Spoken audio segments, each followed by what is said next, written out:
परिंदों को मंजिल मिलेगी यकीनन, ये फैले हुए उनके पर बोलते हैं, जो महफिल में रहते हैं खामोश से अक्सर, जमाने में उनके हुनर बोलते हैं। आप सभी लोगों का मैं राहुल सर एक बार फिर से वेलकम करता हूं। आप देख रहे हैं अपना पसंदीदा चैनल प्लेटफॉर्म गुरु क्लासेस, और मैं आज एमटीएस के तीसरे शिफ्ट का क्वेश्चन लेकर के आया हूं।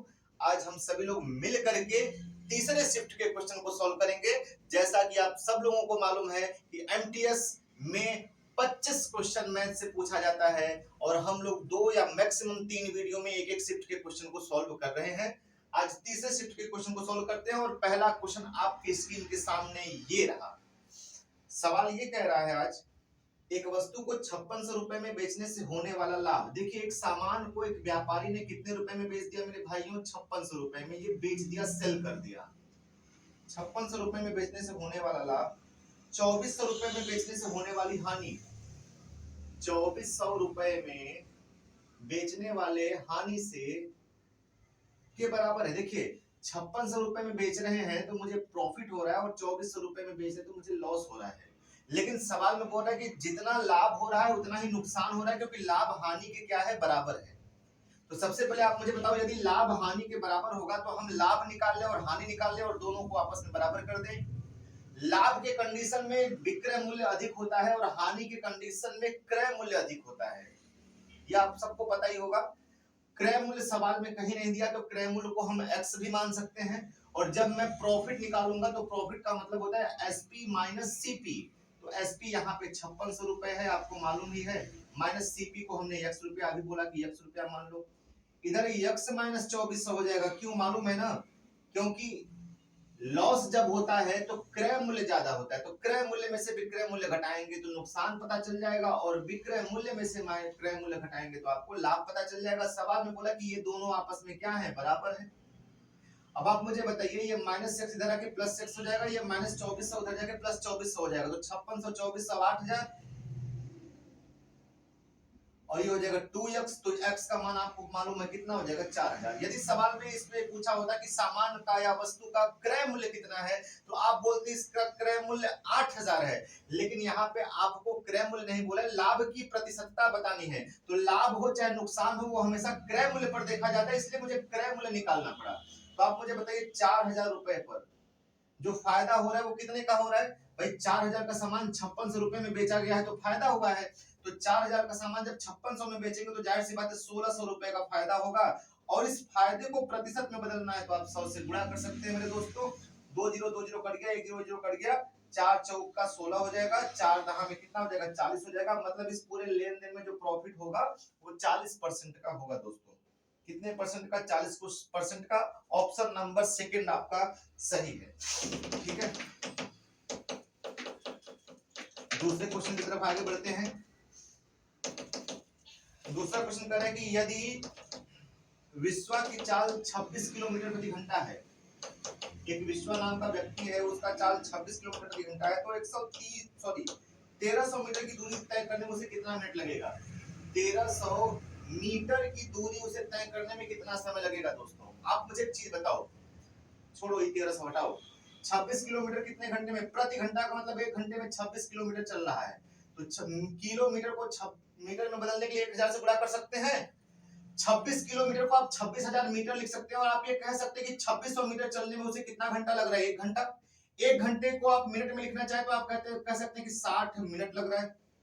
बोलिए, 26,000 मीटर चलने में क्या मिनट लग रहा है? 60 मिनट उस बंदे को लग रहा है। तो आपको सवाल में पूछा कि 1300 मीटर चलने में उसे कितना समय लगेगा, यही ना पूछा है। तो सुनिएगा, ये 26,000 कहां आ जाएगा? नीचे, इस 60 के नीचे आ जाएगा 26,000। ठीक है, और इसमें उसी का गुणा कर दो जो आपको बताना है। आपको बताना है 1300 मीटर कितने मिनट में चलेगा, यानी 1300 की वैल्यू बतानी। 2600 मीटर की वैल्यू 60 मिनट है, तो 1300 मीटर की वैल्यू बतानी है मेरे दोस्तों। 2 0 2 0 कट गया, 1 0 1 0 कट गया, 13 दूना हो गया 26, और 2 तिया हो गया 6। कितना मिनट लगेगा दोस्तों? 3 मिनट लगेगा। कितना मिनट लगेगा? 3 मिनट में वो आदमी जो है पार कर जाएगा। ऑप्शन नंबर इसका भी सेकंड है। ठीक है, 3 मिनट। कोई दिक्कत? 26,000 मीटर चल रहा है 60 मिनट में, तो 1300 मीटर चलेगा 3 मिनट में। कोई फार्मूले की जरूरत नहीं है ऐसे क्वेश्चन को हल करने के लिए। आप चाहे तो लगा भी सकते हैं, आपकी इच्छा, आपकी इच्छा पे सारा चीज निर्भर है, क्योंकि आप सुनेंगे नहीं किसी का, आप अपने मन का ही करेंगे। करिए। दो संख्याओं का मसा और लसा क्रमशः 8 और 224 है। तीसरा क्वेश्चन है, कह रहा है कि मसा यानी एचसीएफ दे रखा है मेरे दोस्तों 8 और एलसीएम दे रखा है मेरे दोस्तों कितना, 224 दे रखा है, 224।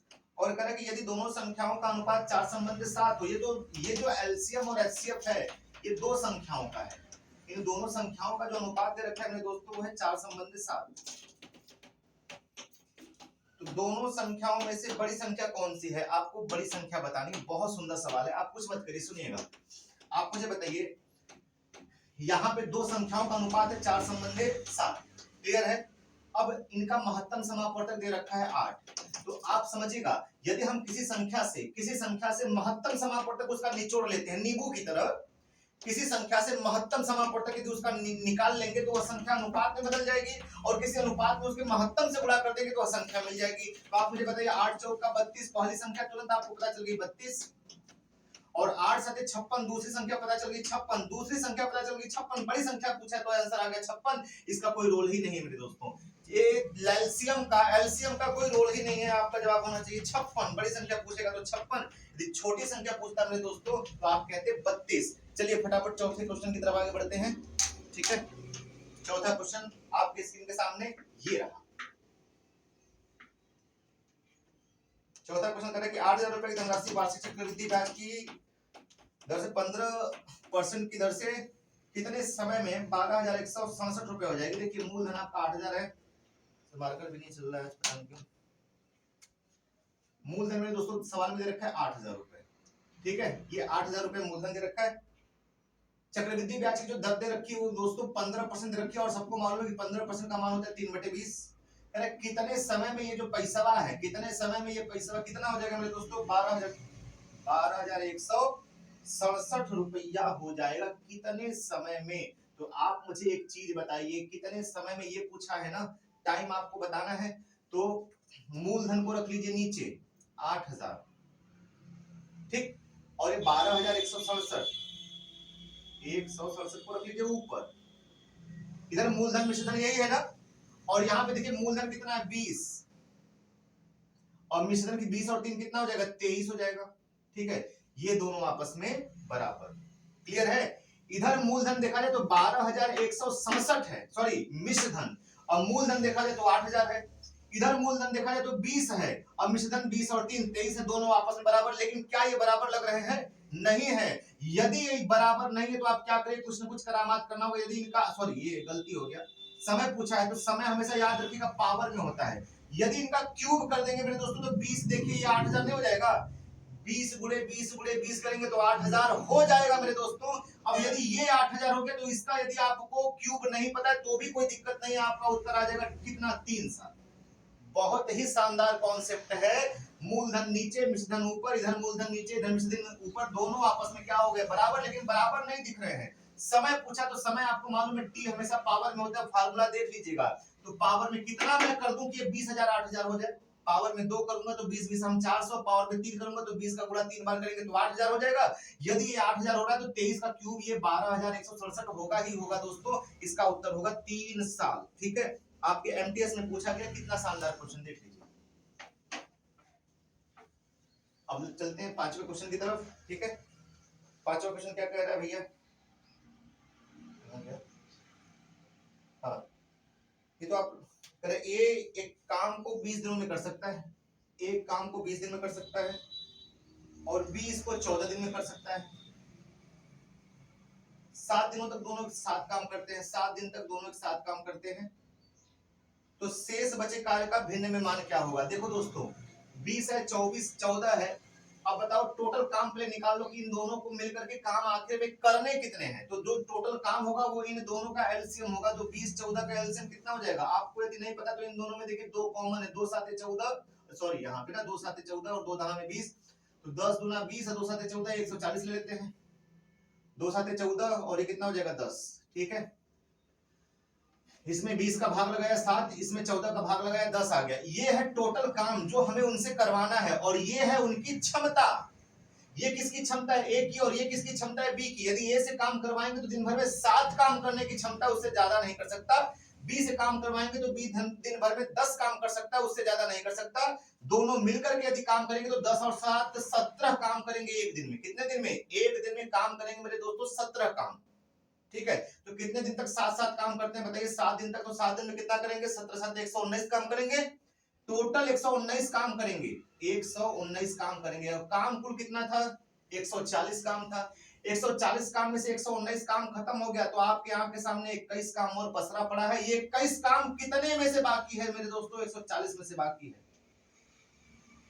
ठीक है, 7 त्रिक का 21, 7 दूना 14, यानी 3/20 जो काम शेष बचेगा मेरे दोस्तों, वो 3/20 बचेगा। ऑप्शन नंबर चौथा, देख लीजिए कितना मजेदार क्वेश्चन था। इनका पहले एलसीएम ले लेंगे, जो एलसीएम आएगा वो टोटल वर्क को डिनोट करेगा कि हमें इनसे आखिर में कुल काम करवाना कितना है। फिर इसमें इन दोनों का भाग देंगे तो इन दोनों की क्षमता निकल के आ जाएगी कि ए दिन भर में कितनी काम करने की क्षमता रखता है और बी दिन भर में कितनी काम करने की क्षमता रखता है। दोनों मिलकर के दिन भर में 17 काम करेंगे, तो 7 दिनों तक 7-7 काम करते, तो 17 7 119 काम करेंगे। 140 काम था जिसमें से 119 काम उन्होंने खत्म कर दिया, तो शेष कितना काम बचा मेरे दोस्तों, 21 काम। ये 21 काम कितने में से बचा है, 140 में से। यही टोटल काम बचा है। आप देखेंगे छोटा करके तो 3/20 आ जाएगा।